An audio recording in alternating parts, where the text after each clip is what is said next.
Good morning, all. Today, I am going to discuss about elements of statistical quality control. What are the elements in the statistical quality control? What are the different types of elements in the statistical quality control? So, in SQC, there are two parts. Majorly, it is divided into two parts. So, first one is process control, and second one is acceptance sampling. There are two parts. One is process control and second one is acceptance sampling. Okay. So దానిలో చూస్తే process control. So process కంట్రోల్లో ఏం చెప్తున్నాడంటే process control is a technique of ensuring the quality of the products during the manufacturing process itself. So process control అంటే ఏం చెప్తున్నాడు? It is a technique of ensuring the quality of the products. So అంటే మనకి ఈ ఎస్క్యూసి అనేది మనకి దేనికోసం అసలు మెయిన్గా ఫోకస్ చేస్తుంది? Quality control. అంటే మన ప్రోడక్ట్కి క్వాలిటీ ఉండాలి. ఓకే. సో క్వాలిటీ అనేది లేనప్పుడు మనం మార్కెట్లో ఎక్కువ కాలం మనం సస్టైన్ అవ్వలేము బిజినెస్లో. ఎందుకంటే మనలాంటి ప్రోడక్ట్స్ బయట చాలామంది అమ్ముతారు. కాబట్టి నీ ప్రోడక్ట్నే కొనాల్సిన అవసరం కస్టమర్కి లేదు కదా. కాబట్టి కస్టమర్కి ఏదైతే రీజనబుల్ ప్రైస్లో ఉందో, ఏదైతే మంచి క్వాలిటీ ఉన్నదో అదే కొనుక్కుంటాడు. నీ ప్రోడక్టే కొనాల్సిన అవసరం లేదు ఒకవేళ నువ్వు క్వాలిటీ ప్రోడక్ట్ ఇవ్వలేకపోతే. కాబట్టి quality is very very important. Quality అనేది ఇవ్వడం కోసమే ఎలా ఇవ్వాలనే దాని మీదే మనం ఈ స్టాటిస్టికల్ క్వాలిటీ కంట్రోల్ అనే దాని ద్వారా మనం చేసుకుంటున్నాం. అంటే we are applying statistics for the purpose of quality control. So process control is a technique of ensuring the quality of the products during the manufacturing process. అంటే మ్యానుఫ్యాక్చరింగ్ ప్రాసెస్లో మన ప్రోడక్ట్ యొక్క క్వాలిటీని మనం కంట్రోల్ చేయడానికి, క్వాలిటీ ఇవ్వడానికి మనం ఉపయోగిస్తున్నటువంటి టెక్నిక్కే ప్రాసెస్ కంట్రోల్. ఓకే. తర్వాత if a process consistency produces items with acceptable or tolerable range of specification. So ఇక్కడ మనం ఒక ప్రాసెస్ మనం తీసుకున్నప్పుడు, సో ఏ ప్రాసెస్ అయితే మనకి ఒకవేళ ప్రాసెస్ అనేది consistently produces items with acceptable or tolerable range of specification. అంటే ఏదైనా డిఫెక్ట్ అనేది మనం ఏదైనా చిన్న ఫాల్ట్ అంటే మనం ఎంతవరకు అంటే ఒక టాలరబుల్ లెవెల్ ఉంటుంది. అంటే దానికి +or-0 అన్నా +or-0.2 అన్నా ఏదో అంటే టాలరబుల్ లెవెల్ అంటారు. సో టాలరబుల్ లెవెల్ రేంజ్ని దాటకుండా యాక్సెప్టబుల్ లెవెల్లో కనుక ప్రొడక్షన్ అనేది జరుగుతూ ఉంటే మనకి ప్రాబ్లం ఏముంది? ఏం లేదు కదా. అలా జరిగేట్టుగా చూసుకోవాలి. So it is set to B statistically under control. కాబట్టి దానికోసం ఏం చేశాడు, మనం ఒక స్టాటిస్టికల్ టెక్నిక్స్ని ఉపయోగించుకుని మనం ఆ స్టాటిస్టిక్స్ ద్వారా దాన్ని కంట్రోల్లో ఉంచుతున్నాం. అంటే ప్రాసెస్ అనేది ఎప్పుడు మన కంట్రోల్లో ఉండాలి. సో ప్రాసెస్ అనేది కంట్రోల్ దాటి బయటికి వెళ్ళిపోయింది అనుకోండి, సో ఇక మనకు అది దానివల్ల ఉపయోగం లేదు.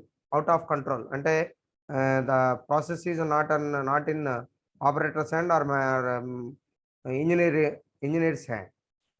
కాబట్టి మన కంట్రోల్లో ఉన్నంత వరకే అది మనం అనుకున్నటువంటి అవుట్పుట్ వస్తుంది. మన కంట్రోల్లో లేనప్పుడు మనం అనుకున్న అవుట్పుట్ రాదు. So process control is achieved through control charts. Process control మనం దేని ద్వారా చేస్తాం? కంట్రోల్ చార్ట్స్ ద్వారా చేస్తాం. So process control AIIMS to control and maintain the quality of the products in the manufacturing process. కాబట్టి ప్రాసెస్ కంట్రోల్ అనేది మనకి దేనికోసం? మెయిన్గా control and maintain the quality of the products. అంటే ప్రోడక్ట్ క్వాలిటీని కంట్రోల్ చేయడానికి, మెయింటైన్ చేయడానికి, అదేవిధంగా మ్యానుఫ్యాక్చరింగ్ ప్రాసెస్ అనేది మనకి క్వాలిటీగా ఉండడానికి మనం ఈ ప్రాసెస్ కంట్రోల్ అనే దాన్ని ఉపయోగించుకుంటున్నాం. మీకు చిన్న ఎగ్జాంపుల్ చెప్తానమ్మా. సో ఇప్పుడు మీరు ఒక నట్టు తీసుకోండి, థ్రెడ్డింగ్ అంటే స్క్రూ, అంటే ఆ నట్టు స్క్రూ రెండు ఉంటాయి కదా సపరేట్గా. సో ఆ నట్టుని స్క్రూని రెండింటిని మీరు అటాచ్ చేయాలి. ఓకేనా. సో రెండింటిని మీరు అటాచ్ చేయడం అంటే థ్రెడ్డింగ్ అనమాట. అంటే ఇటువైపున నట్టుకి థ్రెడ్డింగ్ ఉంటుంది, ఆ బోల్ట్కి అంటే దాన్ని బిగించేటటువంటి బోల్ట్కి థ్రెడ్డింగ్ ఉంటుంది. సో ఆ రెండింటిని మనం ఇట్లా రివర్స్లో మనం ఇట్లా ఫిట్ చేస్తే అప్పుడు థ్రెడ్డింగ్ అయ్యి సో బోల్ట్ అనేది టైట్ అవుతుంది కదా. ఒకవేళ సో మీరు ఆ బోల్టు దానికి హోల్ ఇవ్వాలి కదా. సో నట్లో ఫిట్ అవ్వడానికి హోల్ ఉండాలి. సో ఆ హోల్ అనేది సపోజు చిన్నదయిపోయింది అనుకోండి బోల్ట్ సైజ్ కన్నా, సారీ నట్ సైజ్ కన్నా, అప్పుడు ఏమవుతుంది? ఫిట్ అవుతుందా? అవ్వదు. అప్పుడు ఏమవుతుంది? గట్టిగా మనం ఫిట్ చేసే ప్రయత్నం చేసినా కూడా థ్రెడ్డింగ్ పోతుంది. రెండవది, ఒకవేళ లూజ్ అయిపోయింది అంటే హోల్ సైజ్ ఎక్కువైపోయింది. సో అప్పుడు ఏమవుతుంది?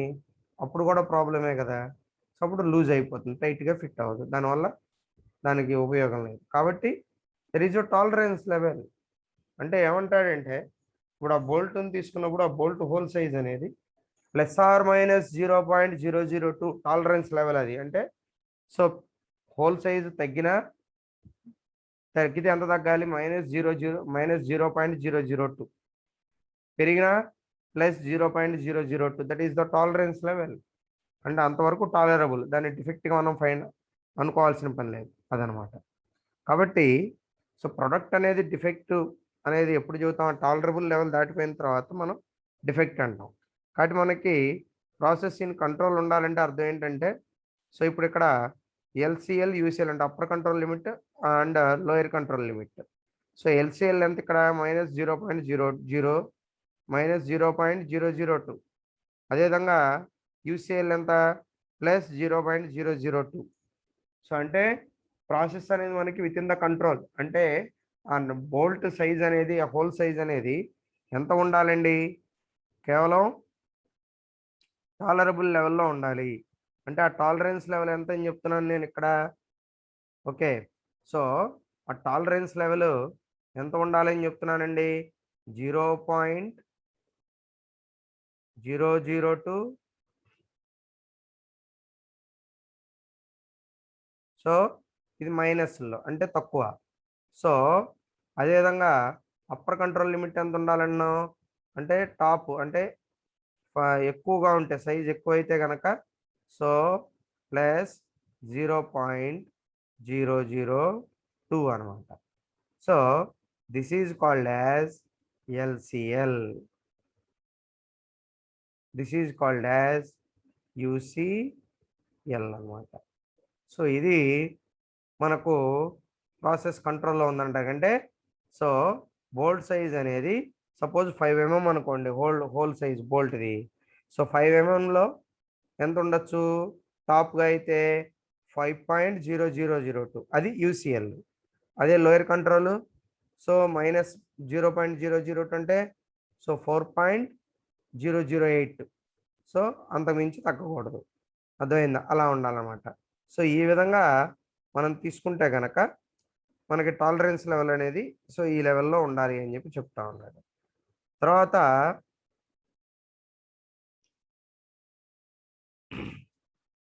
ప్రాసెస్ అది మనకి కంట్రోల్‌లో ఉండడం అనమాట. తర్వాత చూస్తే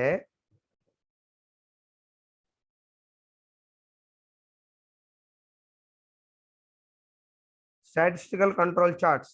సో ఈ స్టాటిస్టికల్ కంట్రోల్ చార్ట్స్ అని చెప్పుకున్నాం కదా.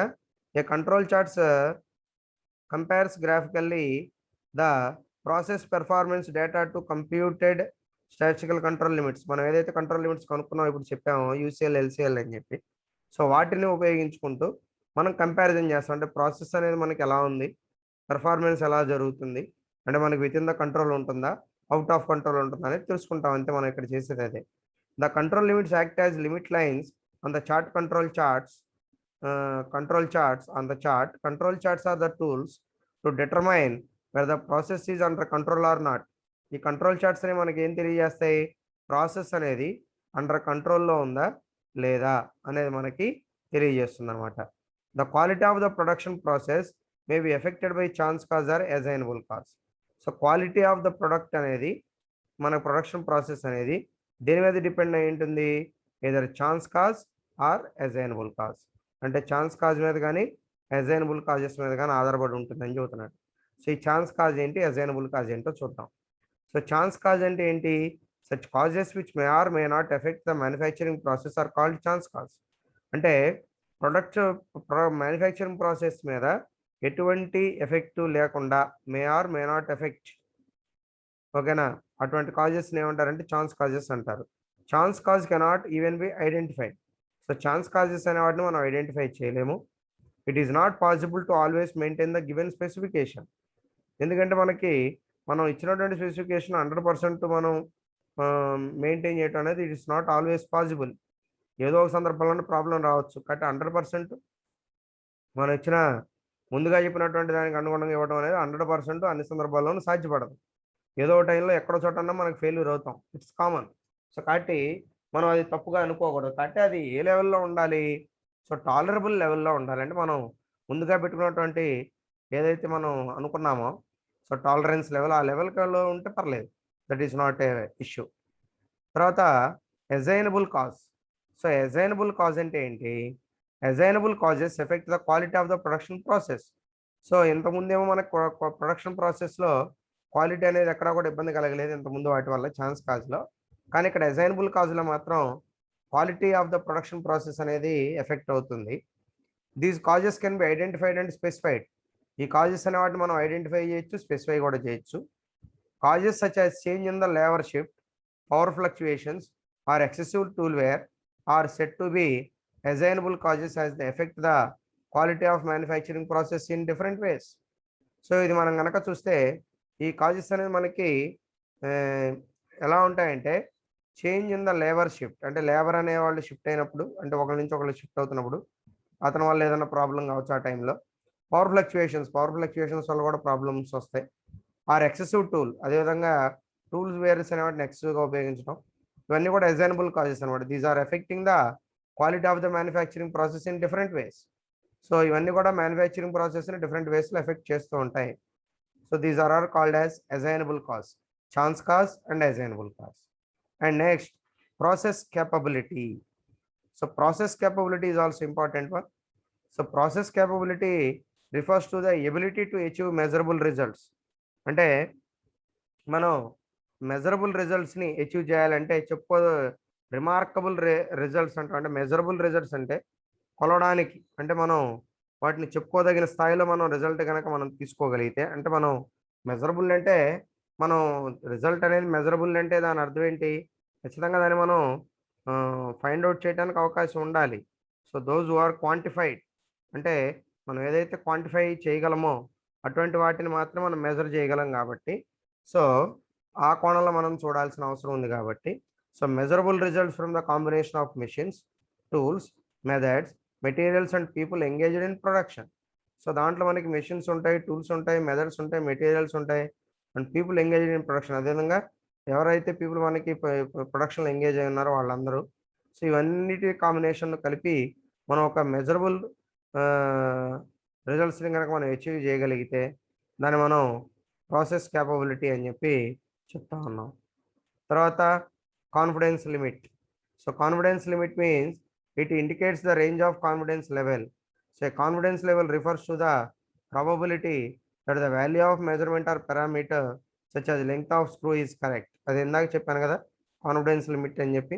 సో మనం ఈ కాన్ఫిడెన్స్ లిమిట్ అనేది మనకి ప్రాబబిలిటీ ద్వారా బేస్ చేసుకొని, సో దాన్ని బట్టి మనం ఫైండ్ ఔట్ చేయడం జరుగుతుంది.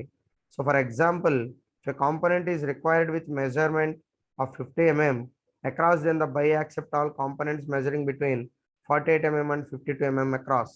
సో మనకు ఒక కాంపోనెంట్ అనేది మనకు 50 mm లో కావాలి. మనం వెయిట్‌ని యాక్సెప్ట్ చేస్తాం. 48 mm ఉన్న వాటిని యాక్సెప్ట్ చేస్తున్నాం. 52 mm ఉన్న వాటిని యాక్సెప్ట్ చేస్తున్నాం. సో దాని అర్థం +or -2. అంటే 50కి +2 యాడ్ చేస్తే 52, 50లోంచి -2 తీసి -2 అంటే 48, అంటే +or-2 అనేది మనకి ఇక్కడ కాన్ఫిడెన్స్ లిమిట్‌గా తీసుకున్నాం. సో కన్సిడరింగ్ ఏ 5% కాన్ఫిడెన్స్ లెవెల్. అయితే ఇక్కడ మనం దాన్ని +or-2 అని కాకుండా that should be indicated with the percentage, 5% అంతే కదా. 50 × 5/100. ఓకే. సో 50 × 5/100 మీన్స్ 100 బై 250 కదా. So 250/100 that means 2.5 I think. Okay. So 2.5 అంటే 2 తీసుకున్నాడు. సో అంటే 2 అనేది మనకి యాడ్ అయినా లేదంటే సబ్ట్రాక్ట్ చేసినా, సో ఓవరాల్‌గా మనం 48 mm, 52 mm ఉన్న వాటిని అన్నిటిని కూడా యాక్సెప్ట్ చేయొచ్చు. There is no problem at all. So తర్వాత control limit. So control limits అనే వాటిని మనం పైన చెప్పుకున్న వాటిని మనం ఈ పర్సెంటేజ్ రూపంలో కాకుండా మనం వీటిని నెంబర్ రూపంలో చూపించి సో వాటిని మనం యూసీఎల్ ఎల్సీఎల్ అని పేరు పెట్టుకున్నాం. So control limits are found in the control charts. So వీటిని మనం కంట్రోల్ చార్ట్స్లో ఫైండ్ అవుట్ చేయడం జరుగుతుంది. There are 2 control limits, 1 upper control limit UCL and 2 lower control limit LCL. These are determined based on the principles of normal distribution. So మనకి ఇప్పుడు చెప్పాను కదా, ఇప్పుడు ఈ పైన +or-2 అనే దాంట్లో ఈ -0.2 అనేది అదే -2 అనేది ఇక్కడ లోయర్ కంట్రోల్ లిమిట్ అవుతుంది, అంటే 48 mm అనేది. తర్వాత +2 52 mm అనేది సో మనకు అప్పర్ కంట్రోల్ లిమిట్ అవుతుంది. ఓకేనా? సో అంటే 48 mm కన్నా తగ్గకూడదు, 52 mm కన్నా పెరగకూడదు. So these are determined based on the principles of normal distribution. So ఇవి దేని మీద మనం బేస్ అయ్యి చెప్తున్నాం అంటే ప్రిన్సిపల్స్ ఆఫ్ నార్మల్ డిస్ట్రిబ్యూషన్ మీద బేస్ అయ్యి చెప్తున్నాం. So there is a upper control limit and lower control limit. So ఇక్కడ చూడండి example. So found that the mean length x bar is a centimeters. The SD standard deviation is 3 sigma. The measure of variability of the nails produced 0.2 cm. How do you construct the control chart for this data? So మనకి ఏం చెప్తున్నాడు, so ± standard deviation ఎంత ఉండొచ్చు, అయితే తగ్గితేనేమో -3 sigma, అదేవిధంగా +3 sigma అనేది upper control లిమిట్గా పెట్టుకున్నాం. So this is the lower control limit and this is the upper control limit. So this is the mean of the X. So 3.4, so 4, 4.6 అంటే ఇక్కడ ఎంత కంట్రోల్ లిమిట్ అనేది మనకి ఎంత తీసుకున్నాడు, ±4 ±0.4 కదా, అంతే. సో కాబట్టి మనకి ఈ విధంగా చూస్తే కనుక సో 3+3 సిగ్మాకి దాటి వెళ్ళిపోయింది. ఈ లైన్ అనేది మనకి యూసీఎల్ ఇది. సో ఒకసారి చూడండి.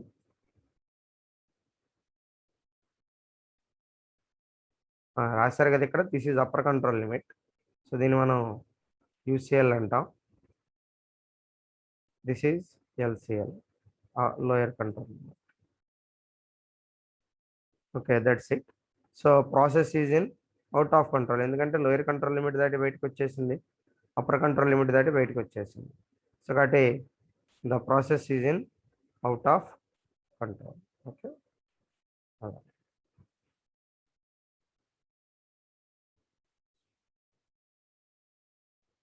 Okay.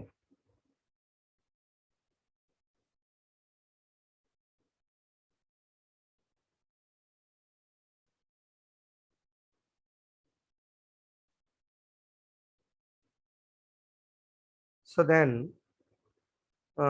there is some charts in coming sessions.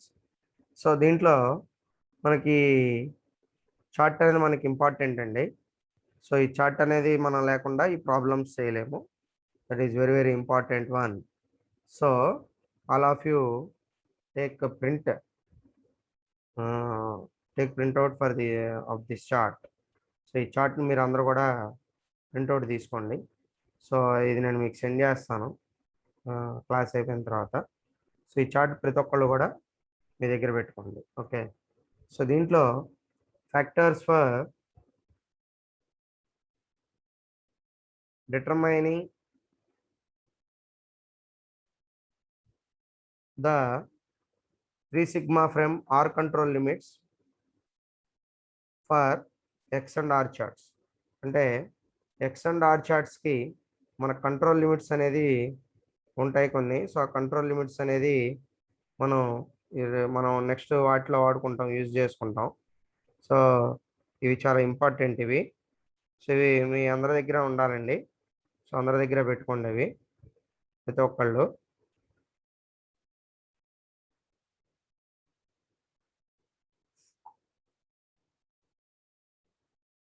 తర్వాత ఇప్పుడు number of observations in sub group n 2 దగ్గర నుంచి స్టార్ట్ అయినాయి, 2 to 20.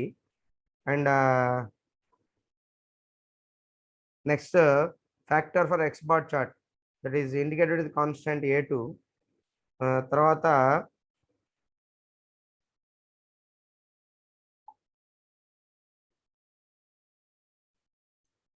Lower control limit factor for R chart D3 and D4. D3 and D4 also constants, అది కూడా మనకి ఇక్కడ ఇంపార్టెంటే. సో వాటి వాల్యూస్, సో నేను మీకు చదివిన ఉపయోగం లేదు కాబట్టి సో జస్ట్ మీరు అవి ఒక ప్రింట్అవుట్ తీసుకోండి. సో మీకు ఆల్రెడీ అది ఈ చార్ట్ వరకు నేను మీ గ్రూప్లో షేర్ చేశాను, స్క్రీన్ షాట్ ఒకసారి చూసుకోండి. Okay, so factors for determining the 3 sigma frame R control limits for X and R charts. So number of observations in subgroup N 2 to 20, factors for X bar chart A2 1.88 to 0.18, and D3 0 to 0.41, and D4 3.27 to 1.59. This is decreased. Okay, so మిగతా మనకి increment అలా తగ్గుతా పెరుగుతూ ఉన్నా, so ఇది కూడా తగ్గుతానే ఉన్నది. So ఇలా అనమాట. ఓకే, సో ఈ చార్ట్ని గుర్తుపెట్టుకోండి, మీకు తర్వాత అవసరం అవుతుంది. తర్వాత కంట్రోల్ చార్ట్స్ మనకి 2 టైప్స్లో ఉన్నాయి. First one control charts for variables, తర్వాత కంట్రోల్ చార్ట్స్ ఫర్ యాట్రిబ్యూట్స్. ఓకేనా, so control charts for attributes and control charts for variables. So ఇప్పుడు మనం కంట్రోల్ చార్ట్స్ ఫర్ వేరియబుల్స్ చూద్దాం 2 టైప్స్లో. First one, so a variable is one whose quality measurement changes from unit to unit. అంటే ఎందుకు ఇది మనం variable అన్నామంటే quality అనేది ఒక యూనిట్కి ఇంకో యూనిట్కి చేంజ్ అవుతూ ఉంటుంది కాబట్టి, so this is called as variable control charts అని చెప్పి పిలవటం జరిగింది, వ్యారీ అవుతుంది కాబట్టి. The quality of these variables is measured in terms of hardness, thickness, length and so on. So quality అనేది మనం ఏ విధంగా ఈ వేరియబుల్స్ క్వాలిటీ అనేది ఏమేమి తీసుకుంటారంటే హార్డ్నెస్, థిక్నెస్, లెంగ్త్ ఇవన్నీ తీసుకుంటారు. The control charts for variables are drawn using the principles of normal distribution. So ఈ control charts అనేవి మనకి ఎలా డ్రా చేస్తారంటే నార్మల్ డిస్ట్రిబ్యూషన్ బేస్ చేసుకుని, ప్రిన్సిపల్స్ని బేస్ చేసుకుని డిజైన్ చేయడం జరుగుతుంది. There are 2 types of control charts for variable X bar and R chart. So X bar chart and R chart, these two are 2 different control charts in the control charts for variables X bar and R chart. So ఇప్పుడు chart based on x bar and R రెండు చూస్తే కనుక రెండు మనం ఒకే దాంట్లో prepare చేసేయచ్చు, but formulas are different. It is often observed in practice the standard deviation is not easy to calculate and therefore the chart based on x bar and R is popularly used. So ఇందాక చెప్పాను కదా chart అనేది, so chart అనేది మనం దగ్గర పెట్టుకోవాలి, ఎందుకంటే standard deviation మనం కనుక్కోవడం అనేది కష్టం, it's not an easy thing. కాబట్టి మనకు ఆ ప్రీ క్యాలిక్యులేటెడ్ వాల్యూస్ ఇవి ఇచ్చేశారు. సో ఈ వాల్యూస్ని యూజ్ చేసుకుని మనం ఎక్స్ బార్ అండ్ ఆర్ చార్ట్ని ప్రిపేర్ చేయొచ్చు. The following point should be noted in the construction of this chart. So central line is x bar chart, sorry x bar అంటే సెంట్రల్లో ఉండే లైన్ ఎక్స్ బార్ అంటాం. The UCL అనేది ఏ విధంగా కనుక్కుంటాం, x bar plus A two R bar, and the LCL is at x bar minus A two R bar. So where x bar equal to mean of the sample means, అంటే mean అనమాట, sample means యొక్క mean. R bar is mean of the sample ranges. A2 is the constant, the value of which depends upon the sample size. This constant is determined from the table given at the end of this chapter. So మనకు already ముందే చెప్పాను, మీకు ఇది ఎండ్లో ఇచ్చాడని చెబుతున్నాడు కానీ, so నేను మీకు ముందుగానే ఈ టేబుల్ని చూడడం జరిగింది. సో తర్వాత రేంజ్ చార్ట్ ఆర్ చార్ట్. ఓకేనా, so range chart R chart అంటారు రెండో దాన్ని. So range which is a measurement of dispersion, అంటే రేంజ్ అంటే వ్యాప్తి, ఎంతవరకు ఇది రేంజ్ ఉందంటే ఎక్కడి నుంచి ఎక్కడికి అనేది మనం చూద్దాం కదా, ఎక్కడి నుంచి ఎక్కడి వరకు ఉందా, దట్ ఈస్ రేంజ్. అంటే 1 to 10 అన్నాం, 2 to 20 అన్నాం, ఇట్లా దట్ ఈస్ రేంజ్ అనమాట. Is used as a convenient measure for controlling dispersion in the quality of products during the manufacturing process. So manufacturing ప్రాసెస్లో ప్రోడక్ట్ క్వాలిటీ అనేది మనం ఎస్టిమేట్ చేయడానికి ఇది ఉపయోగపడుతుంది అని చెబుతున్నాడు. The chart that is used for this purpose is known as R chart, దాన్ని మనం ఆర్ చార్ట్ అని పిలుచుకుంటున్నాం. The following steps should be noted. So ఇక్కడ మనం కింద చెబుతున్నటువంటి స్టెప్స్ చూస్తే, central line is indicated with R bar, UCL is indicated with D3 R bar, already మీకు చార్ట్ చెప్పాను కదా. So D3 R bar, okay, so D3 D4 these are. So D3 R bar, the UCL is the D4 R bar. So where D3 and D4 are determined from the table by taking the value n of the number of items in each sample. అంటే మనకి శాంపిల్కి size ఇస్తాడు కాబట్టి ఆ sample size ఎంతో చూసుకుని, ఆ sample suppose 6 అనుకోండి, 6 దగ్గర A2 ఎంతో వేసుకుంటాం, D3 వాల్యూ ఎంత ఉందో వేసుకుంటాం, D4 వాల్యూ ఎంత ఉందో వేసుకుంటాం అంతే. ఆ వాల్యూస్ని సబ్స్టిట్యూట్ చేసుకుని కనుక్కోవటం. Simple, very very simple. So ఇక్కడ మీకు ఒక ఎగ్జాంపుల్ చెప్తున్నాడు. So construct X bar and R charts from the following information. The state whether the process is in control for each of the following x bar has been computed from a sample of 5 units drawn at an interval of half an hour from an ongoing manufacturing process. So మనకి కింద data ఇచ్చాడు. So sample of 5 units అంటున్నాడు. అంటే ఎన్ ఎంత 5 అనమాట ఇక్కడ. ఓకేనా. So ఎన్ value ఎంత 5. సో ఆ ఎన్ వాల్యూని మనం బేస్ చేసుకోవాలి. సో ఇప్పుడు మీరు కింద మనకి డేటా ఇచ్చాడు, శాంపిల్స్ ఎక్స్ బార్ శాంపిల్స్, తర్వాత దానికి సంబంధించినటువంటి remaining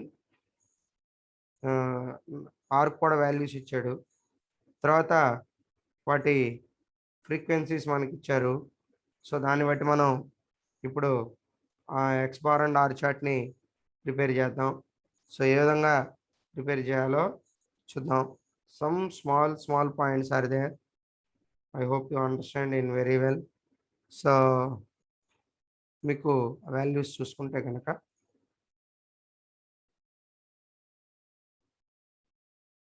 okay.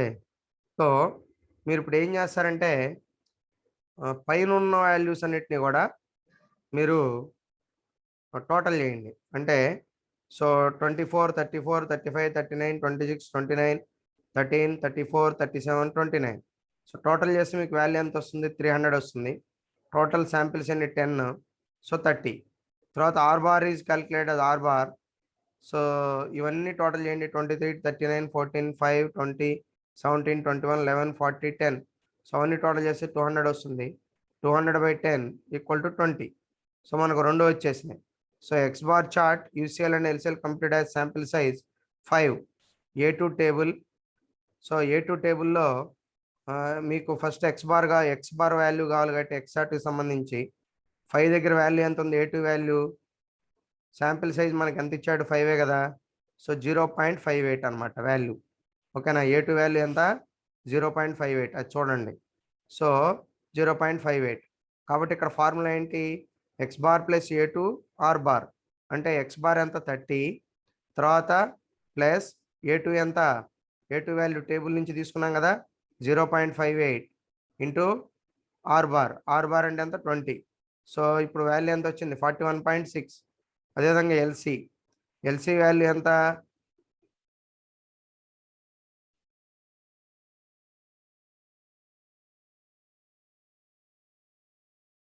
So X bar minus A2 R bar. ఇక్కడ కొంచెం తప్పడింది రండి. సో ఇది పొరపాటు పడింది, దాన్ని పక్కన పెట్టండి. సో ఫార్ములా ఏంటి? X bar minus A2 R bar. So తీసివేయాలి. సో అప్పుడు 30 మైనస్ 0.58 ఇంటూ 20. సో ఇక్కడ కరెక్ట్గా ఉన్నాయి కానీ వాల్యూస్ ఇక్కడ ఫార్ములా కొంచెం తప్పబడింది. సో దాన్ని మీరు తర్వాత కరెక్షన్ చేస్తాను. సో వాల్యూ ఎంత వచ్చింది? 18.4 అనుకోండి. అంటే ఇప్పుడు యూసీఎల్ ఎంత? 41.6. ఎల్సీఎల్ ఎంత? 18.4. సో ఇప్పుడు చూడండి.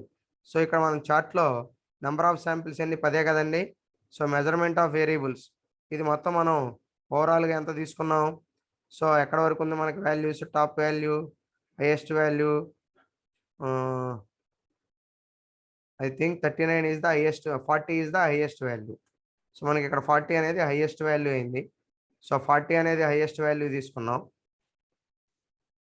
సో ఇక్కడ మనకి చూడండి. So number of samples X bar and Y axis మీద మెజర్మెంట్ ఆఫ్ వేరియబుల్స్ తీసుకున్నాం. సో ఎల్సీఎల్ ఎంత అండి? 18.4 కదా. సో ఇక్కడ డాటెడ్ లైన్ ఎల్సీఎల్ తీసుకున్నాం 18.4. 10కి 20కి మధ్యలో ఉంటుంది కాబట్టి. సో ఎక్స్ బార్ అనేది మనకు ఆల్రెడీ 30 వాల్యూ కాబట్టి మనం 30 దగ్గర హారిజంటల్ లైన్ ఒకటి తీసుకున్నాం. So X equal to 30, X bar equal to 30. తర్వాత నెక్స్ట్ యూసీఎల్ ఎంత? 41.6గా. సో అప్పర్ కంట్రోల్ లిమిట్ 41.6 కాబట్టి 41.6 ఎక్కడ ఉంటుంది? 40కి 50కి మధ్యలో ఉంటుంది. అంటే నేను ఈ గ్రాఫ్లో మీకు ఎగ్జాక్ట్గా డయాగ్రామ్లో కాబట్టి క్లియర్ కనపడకపోవచ్చు, కానీ మీరు గ్రాఫ్లో లేదంటే నోట్స్లో మీరు ప్రిపేర్ చేసుకుంటే నీట్గా వస్తుంది. ఇప్పుడు పాయింట్స్ మనం గుర్తుపెట్టాలి. సో పాయింట్స్ ఎలా గుర్తుపెడతారు చూడండి ఒకసారి.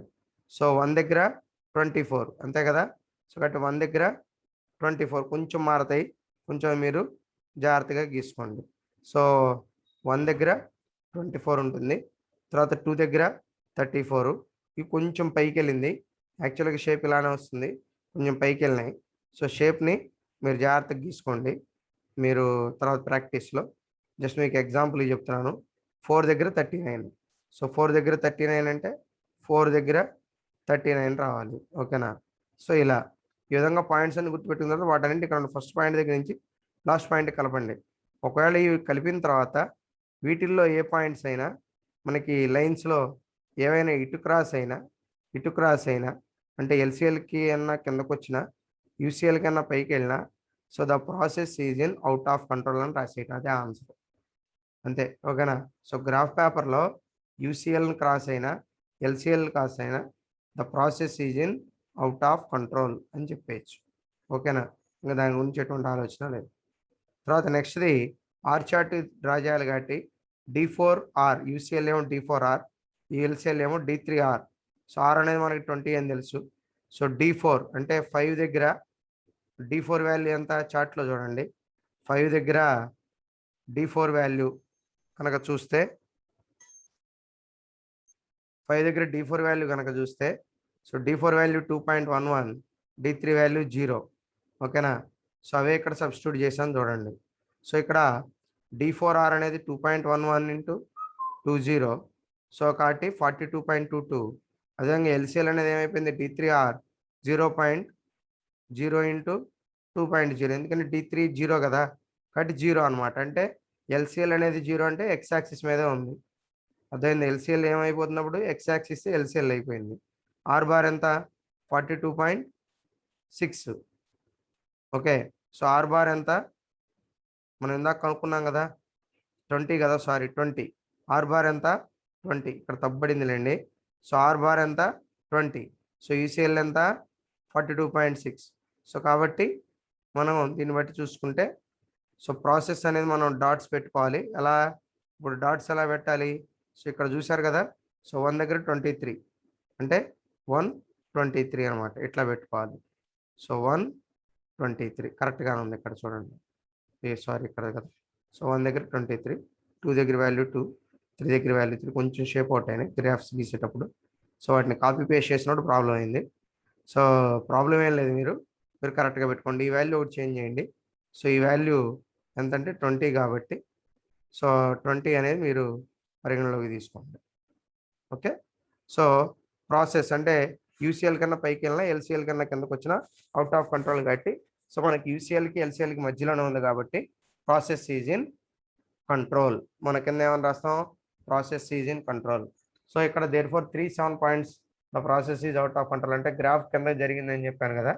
సో కాబట్టి అవుట్ ఆఫ్ కంట్రోల్ కిందకి వెళ్ళిపోయిందని చెప్పి చెప్తున్నాను. సో కాబట్టి మీరు గ్రాఫ్ కొంచెం మీ ఓన్గా గీయండి, ఎందుకంటే నాకు ఇక్కడ సిస్టమ్ మీద అంత ఫ్లెక్సిబుల్గా ఉండదు కాబట్టి ఇక్కడ డ్రా చేయడం కష్టం అవుతుంది. కాబట్టి with this data you have to draw your own diagram. Okay, right.